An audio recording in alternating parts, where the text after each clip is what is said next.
Selamat malam, Ibu, Bapak, Saudara-saudari, dan anak-anak yang saya kasihi. Saya Pendeta Kadarmanto Harjowasito mengajak kita untuk memasuki saat teduh, untuk mempersiapkan hati kita ke dalam doa bersama.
Adapun bacaan Alkitab yang saya pilih dari daftar bacaan leksionari hari ini adalah dari Injil Yohanes pasal 15. Yohanes pasal 15 ayat 9 hingga ayat yang ke-11. Saya membaca dari Alkitab dalam bahasa Indonesia terjemahan baru sebagai berikut. Seperti Bapa telah mengasihi aku, demikianlah juga aku telah mengasihi kamu. Tinggallah di dalam kasihku itu. Jikalau kamu menuruti perintahku, kamu akan tinggal di dalam kasihku, seperti aku menuruti perintah Bapakku dan tinggal di dalam kasihnya. Semuanya itu kukatakan kepadamu, supaya sukacitaku ada di dalam kamu, dan sukacitamu menjadi penuh. Kutipan dari Sabda Yesus. Dalam situasi yang cukup mencekam pada saat ini, karena pandemi yang sedang melanda dunia kita, kegembiraan dan sukacita dapat menjadi barang mewah. Mengapa? Karena banyak orang yang mencari dan merindukan sukacita dan kegembiraan dalam hidupnya sehari-hari, sementara stoknya sangat langka. Siapa yang tidak merindukan keadaan yang menimbulkan sukacita dan kegembiraan? Sukacita dan kegembiraan menjadi kebutuhan setiap orang karena orang mulai suntuk dan lama-kelamaan dapat menjadi stres gara-gara COVID-19 dan PSBB. Bagaimana kita dapat memperoleh sukacita dan kegembiraan itu? Saya tiba-tiba mengingat seorang sahabat lama saya. Dia dulu selama 31 tahun bekerja di sebuah lembaga pelayanan Kristen. 10 tahun yang lalu, dia mulai pensiun karena usia. Dia tidak menerima pensiun bulanan, tetapi hanya mendapat semacam pesangon pensiun yang besarnya 8 sampai kira-kira 10 kali gaji bulanannya. Satu kali saja pada hari terakhir dia masuk kantor. Bayangkan saudara-saudara, bekerja 31 tahun hanya menerima pesangon pensiun kira-kira 8 sampai 10 kali gaji bulanannya yang diberikan pada awal pensiun. Namun demikian, sahabat saya itu menerima dengan legowo karena dia mengenal kemampuan lembaganya. Dan dia mengenal dengan sangat baik. Dan kini sudah 10 tahun dia berjuang dan bergantung pada apa yang dia sebut sebagai mujizat Tuhan untuk mencukupi kebutuhannya sehari-hari dan hidup sederhana bersama istri yang dicintainya. Pada zaman pandemi COVID-19, baru-baru ini dia menulis dalam WA-nya kepada saya bahwa dia baru saja keluar rumah untuk membeli sesuatu keperluan. Di luar rumah dia menyaksikan pemandangan yang sudah lama tidak kita saksikan di Jakarta. Beberapa orang yang sedang menderita, ada orang sakit di pinggir jalan, ada orang bengong karena mau pulang kampung tidak punya uang, dan ada orang kelaparan. Dan masih banyak lagi informasi tangan kedua yang dia sampaikan tentang kenalannya yang di PHK, tentang meningkatnya kejahatan di sekitar tempat tinggalnya, dan tentang seseorang yang meninggal karena COVID-19. Saya balas WA-nya sambil setengah tidak percaya sebagai berikut. Gambaranmu tentang suasana di jalan yang kau lihat membuat aku tercekam. Apakah benar demikian? Saya jawab demikian karena pemandangan seperti itu rasanya sudah lebih dari 50 tahun yang lalu kita tinggalkan di Jakarta ini. Dan dia membalas demikian dalam bahasa Jawa. Weleh mas. Begitu awal WA-nya. Dan disambung, begitu aku masuk rumah, aku minta istriku membungkuskan nasi dan membuat teh panas untuk orang itu.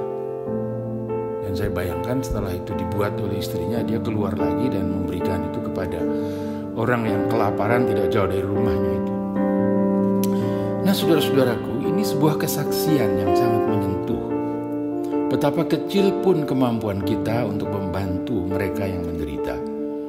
Tetapi terasa bahwa di balik rasa terenyuh yang mendalam itu tersirat kilatan cahaya sukacita karena dapat melakukan sesuatu untuk menolong sesuai dengan kemampuannya. Saudara-saudara, kita berbahagia dengan status kita sebagai anak-anak Allah dan menyebut Allah sebagai Bapa kami yang ada di surga. Dan kita bersuka cita karena status kita sebagai anggota tubuh Kristus, bagian dari tubuh Kristus. Tetapi sadarkah kita bahwa dengan kedua status itu kita menerima sebuah konsekuensi? Kita menerima sebuah tanggung jawab. Ada pepatah dalam bahasa Jawa yang mengatakan kacang ora ninggal lanjarane. Atau ada padanannya dalam bahasa Indonesia. Buah jatuhnya tidak akan jauh dari pohonnya. Dalam Alkitab, Yesus mempunyai kata-kata yang maknanya mirip dengan kedua pepatah di atas. Yesus bersabda, akulah pokok anggur, atau akulah batang anggur dan kamulah carang-carangnya. Kita tahu bahwa pokok atau batang pohon dan carang-carangnya tentu mempunyai sifat-sifat yang sama. Atau dengan istilah yang kita sudah terbiasa, pokok dan carang tentu mempunyai DNA yang sama. Kita terbiasa dengan istilah DNA dalam proses pengusutan forensik yang dilakukan oleh kepolisian terhadap suatu peristiwa kriminal misalnya, atau pada waktu terjadi kecelakaan pesawat terbang, laboratorium forensik berusaha mengenal korban dengan mencocokkan DNA korban dengan DNA keluarganya yang masih hidup. Nah, saudara-saudara sekalian, kita mendapat simbol yang luar biasa di sini. Secara simbolik, hal DNA ini bisa juga kita gunakan untuk menggambarkan relasi kita dengan Bapa kita yang ada di surga, atau dengan Kristus yang menyebabkan kita semua menjadi anggota tubuhnya. Sehingga sepatutnya lah kalau DNA kelakuan kita juga mencerminkan DNA Bapa kita dan DNA Kristus yang penuh kasih. Karena kita telah menjadi anggota tubuhnya, karena kita telah menjadi anak-anaknya yang memanggil kita, menurut bacaan kita tadi, untuk tinggal di dalam kasih-Nya, dan itu membuat sukacita kita menjadi sempurna. Kiranya refleksi singkat ini menolong kita untuk berefleksi mengenai ketegangan, frustrasi, stres, atau kelelahan yang kita sedang alami, atau apapun perasaan kita pada saat ini. Amin.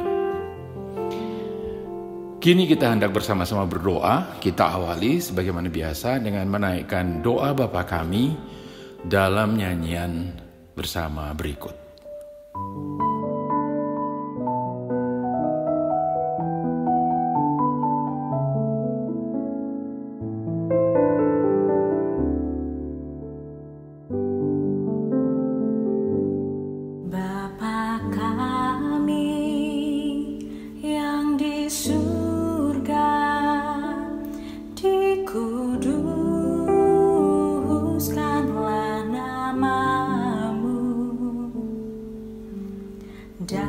Datanglah kerajaanmu,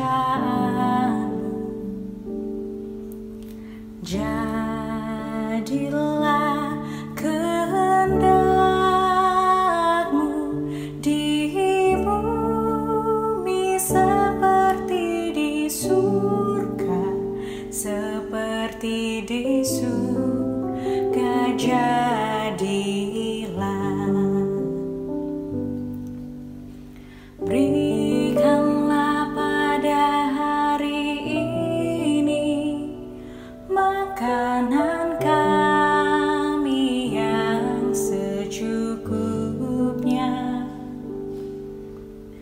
Ampunkan kesalahan kami seperti kami harus mengampuni.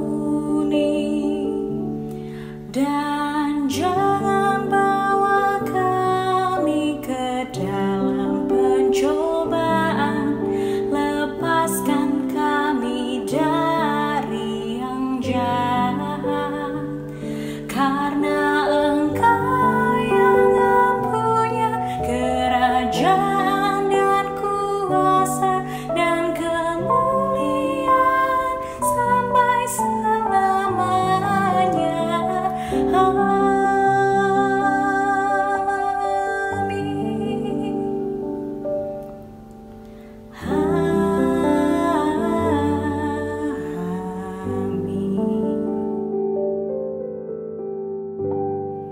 Tuhan, kami juga hendak menaikkan syafaat kami.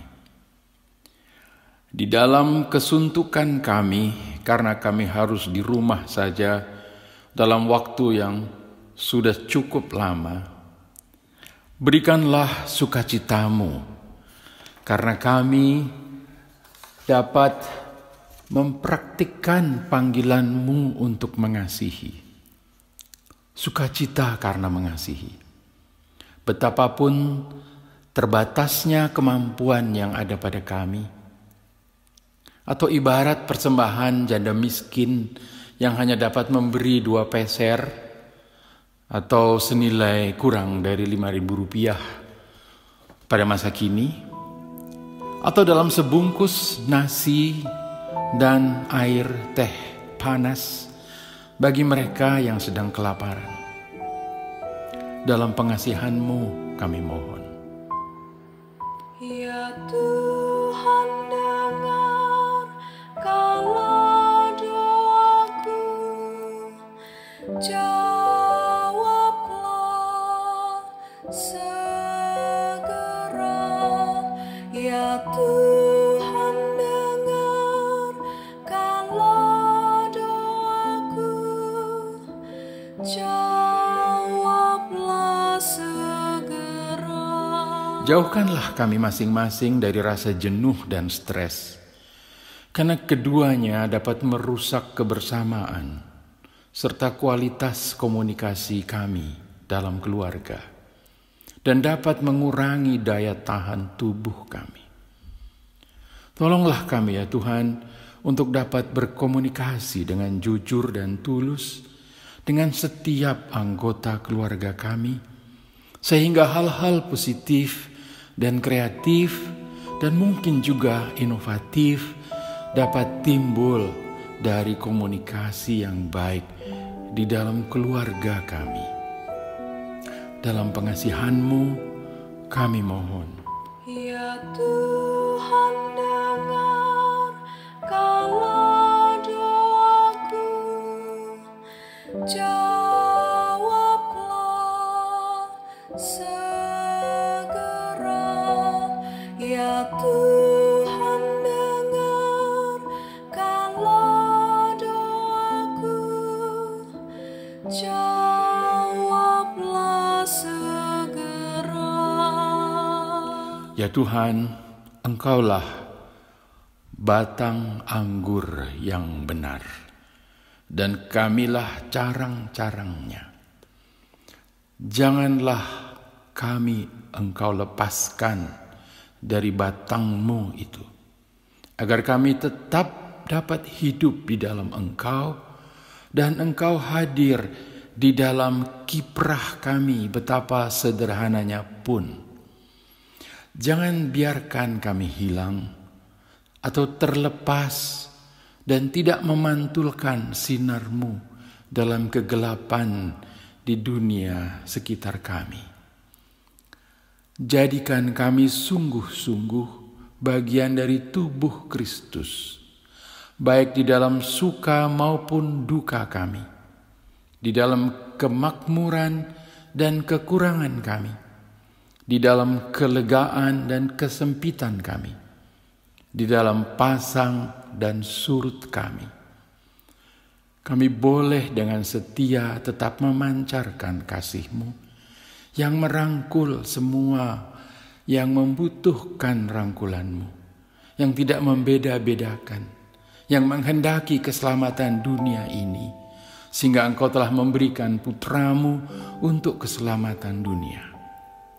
Tolonglah kami ya Tuhan, untuk memahami hal itu semua, dan kami tidak kehilangan visi kerajaan-Mu yang sedang datang untuk atau demi keselamatan manusia. Dalam pengasihan-Mu kami mohon. Tuhan, dengarkanlah doaku, jawablah segera. Ya Tuhan, dengarkanlah doaku, jawablah segera. Ya Tuhan, dengarkanlah doaku, jawablah segera. Ya Tuhan, dengarkanlah doaku, jawablah Selamat malam Bapak Ibu, Saudara-saudara dan anak-anakku semua. Selamat beristirahat. Tuhan